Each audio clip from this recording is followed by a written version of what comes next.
Hi, welcome to Around the World in 80s Movies. My name is Vince Leo. I am the author of the film review website, Quipster.net. I invite you to check out over 4,000 of my written reviews covering all eras of film at my website. Quipster.net is where to go. QWIPSTER.net.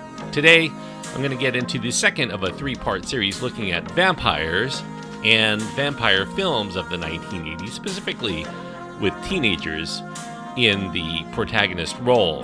Last week we looked at The Lost Boys. This week we're going to go back a couple of years with Fright Night from 1985. Fright Night is a film that is rated R, although most people don't remember that. It does have nudity, gore, violence, and language. The runtime is an hour and 46 minutes.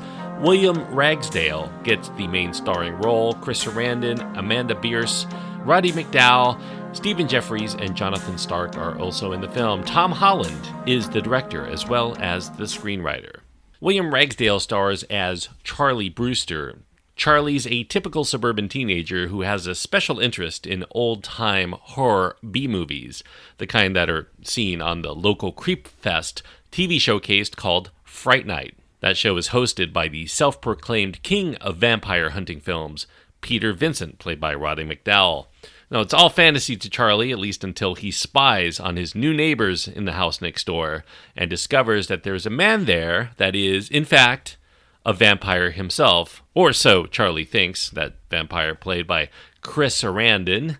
Human bodies end up dead throughout the town, and no one is going to listen to Charley's assertions of that vampire next door. And trouble begins brewing when Charley's tenaciousness draws the ire of Jerry, the vampire himself, who threatens he's going to take down Charley and everyone he loves before Charley can take him down first. Knowing that he needs help, Charley turns to the only man he knows that is known to have experience killing vampires, that is Peter Vincent himself, although in reality Peter Vincent is no killer, he just plays one on TV. When Jerry has his sights set on Charley's girlfriend, Amy, played by Amanda Bearse, the war is now on between the men for love and continued life. Fright Night is a cult favorite horror comedy of the video and cable area. It provided a bridge between the classic B-movie horror films and the more modern gory slasher movies that ruled the early 1980s. It takes a very simple vampire premise and then ends up tossing it in the middle of suburbia, where we find this teenage boy has nowhere he can hide from the clutches of a powerful vampire who can watch his every move because he lives right next door.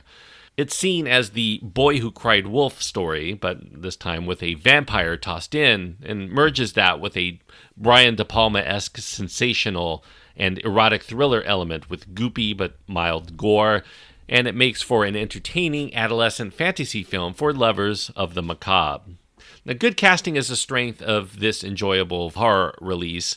You have newcomers William Ragsdale, who beat out the likes of Charlie Sheen for the role. Charlie Sheen was deemed too good-looking, too handsome, too hunky for the boy next door role. And Amanda Bearse, who first-time director Tom Holland cast because the then 26-year-old actress could be believed in making the transition from virgin to slut. Those are his words, not mine. They're very appealing as the main protagonists. And there's this memorably energetic turn in a dual-toned role by future gay porn actor Jeffries as Evil. Jeffries was cast into this role. He actually wanted to be the main star, but he was cast as Evil Ed because he was accidentally sent by his agent in lieu of Anthony Michael Hall to the audition for Weird Science. The casting director remembered him fondly, even though he was not the person that they had asked for. Chris Sarandon, who does remarkably look like a young Hammer horror movie-aged Christopher Lee, he initially was passing on the role. He oozes menace underneath his metrosexual charisma in every scene he's in. Sarandon had to be courted into this role. He had no interest in being in a horror movie, especially one that was directed by someone who was a first-time director, no less. Sarandon ended up loving the role, and he had an instant rapport with Tom Holland. He ended up working in another horror movie with Holland for Child's Play just a couple of years later, and again for The Stranger Within. However, it's really veteran actor Roddy McDowall, who appeared in a Tom Holland scripted film before in Class of 1984. He proves to be the one to watch as Peter Vincent. His character name derived from two old-school horror greats, Peter Cushing and Vincent Price. McDowall really tries his best to show bravery with knees wobbling from out-and-out fear with every step closer to Jerry's presence. Roddy McDowall says that he used Burt Lahr's performance in The Wizard of Oz for his inspiration.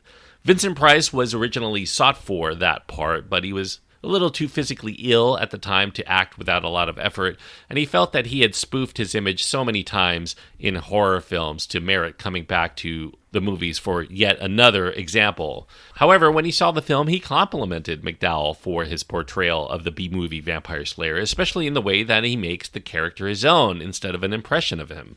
McDowall was the one who decided not to emulate Vincent Price. He thought the best way to go was to make him a bad actor because he reasoned that Peter Vincent was in B-movies and really could not get out of that mode, unlike Vincent Price, who was actually a terrific actor.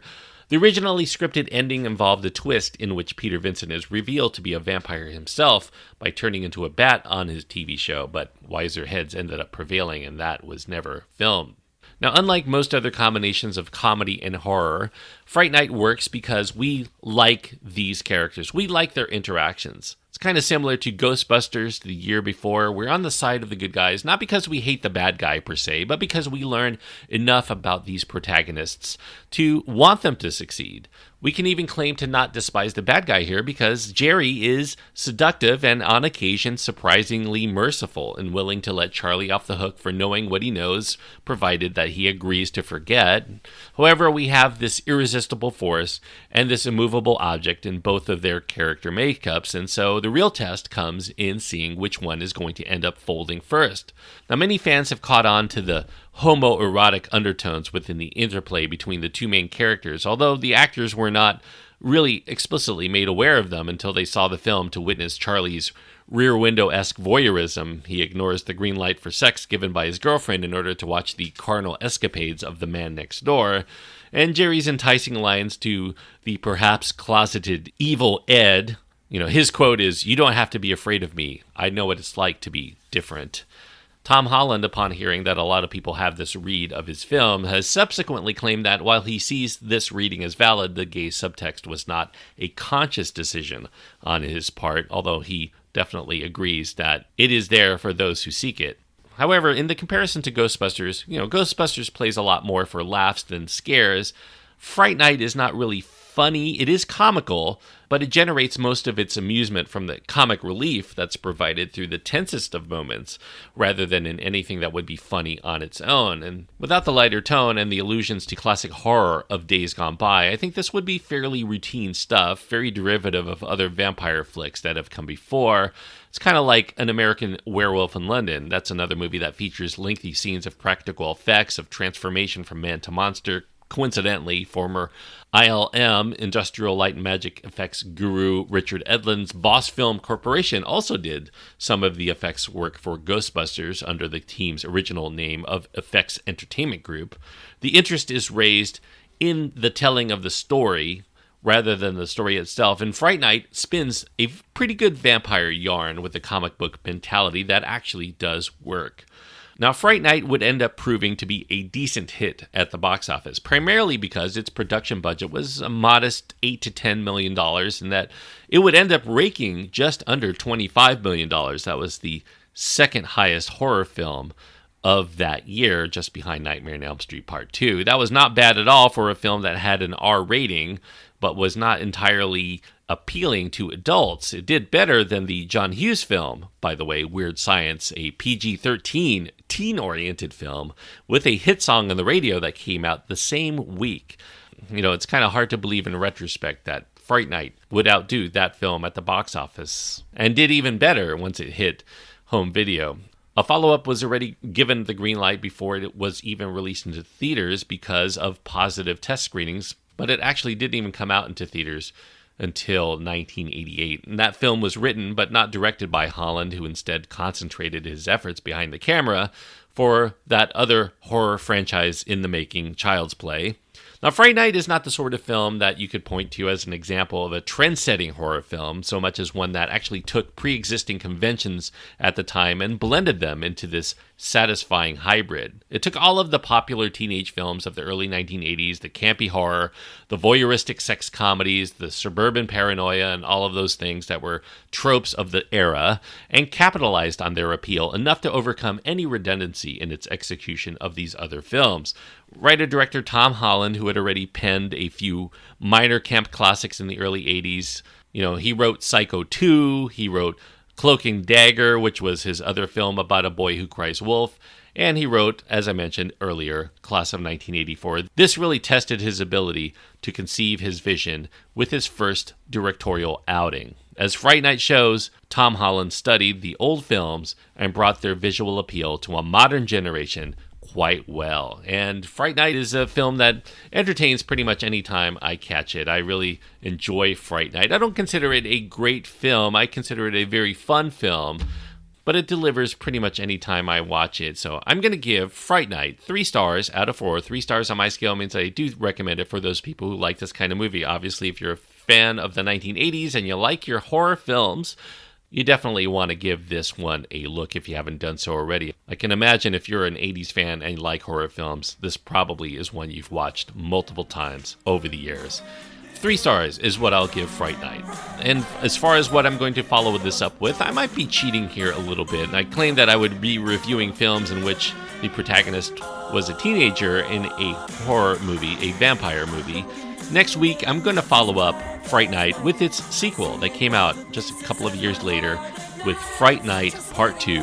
And I do believe that the main character, Charley Brewster, is in college by then. Whether he's still technically a teenager or not, I don't remember at the time that I'm recording this, but I will get into that as I review it next week. So, Fright Night Part 2 for the next episode. Thank you, everyone, for listening. I hope that you enjoyed this review. If you haven't done so already, I do encourage you to click the subscribe button, and you'll continue to get all of these reviews as they come out. I also encourage you to reach out to me. Let me know what you've been thinking about this show. If you've enjoyed the show, or if you have any suggestions on what I can do to make it better, at least for your listening experience, I do encourage you to write to me. You can find my contact information at my website. That's at quipster.net, QWIPSTER.net. While you're there, if you enjoy films of today, I also have another podcast that's called the Quipster Film Review Podcast. You will find the link there at that site. Until next time, thanks everyone for joining me on this trip around the world in 80s movies. Who's it gonna be tonight?